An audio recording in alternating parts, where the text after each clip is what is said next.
এই আমড়ার আচার খেয়ে আপনাকে বলতেই হবে এটাই বেস্ট। এর স্বাদ আপনি ভুলতেই পারবেন না। আচারটি বানানো খুবই সহজ।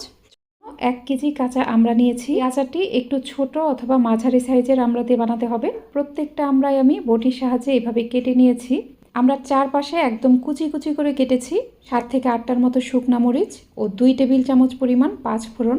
এই মশলার কালার অনেকটা চেঞ্জ হয়ে গেছে আর মশলা থেকে খুব সুন্দর একটা সুঘ্রাণ পাওয়া যাচ্ছে। সে পর্যায়ে চুলা বন্ধ করে দিতে হবে, ঠান্ডা করে তারপর ব্লেন্ডারে আধা ভাঙা করে নেবেন। খুব 1 কাপ পরিমাণ সরিষার তেল নিয়ে নিলাম। অল্প পরিমাণ একটু 5 ফোড়ন দিলাম, কয়েকটি শুকনা মরিচ দিয়ে দিলাম। 5 ফোড়ন ফুটে ওঠা পর্যন্ত এটা ভেজে নিব। কিছু রসুনের কোয়া দিয়ে দিলাম। 4 টেবিল চামচ পরিমাণ সরিষা বাটা, আর সাদা অথবা কালো যে কোনো সরিষাই নিতে পারে। দিব 1.5 চা চামচ মরিচের গুঁড়া ও খুবই অল্প পরিমাণ একটু হলুদের গুঁড়া দিব। আর কম আছে একটু ভেজে নেওয়ার ফলে আচারের কালার খুব সুন্দর হবে। 1.5 কাপ পরিমাণ চিনি দিয়ে দিলাম। চিনিটাকে তেলের সাথে কিছুক্ষণ একটু ভাজবো।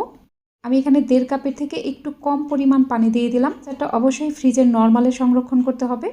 আর মিডিয়ামের থেকে একটু কম আছে আচারটা জাল করব। প্রায় 15 মিনিট পর ঢাকনা খুলে নিলাম। 3 থেকে 4 টেবিল চামচ ভিনেগার অথবা সাদা সিরকা আর যেই মশলাটা তেলে গুঁড়া করেছিলাম সেখান থেকে অর্ধেকটা দিয়ে দিলাম। প্রায় 20 মিনিট পর ঢাকনা খুলে নিলাম। এখন ঝোল কিছুটা ঘন হয়েছে।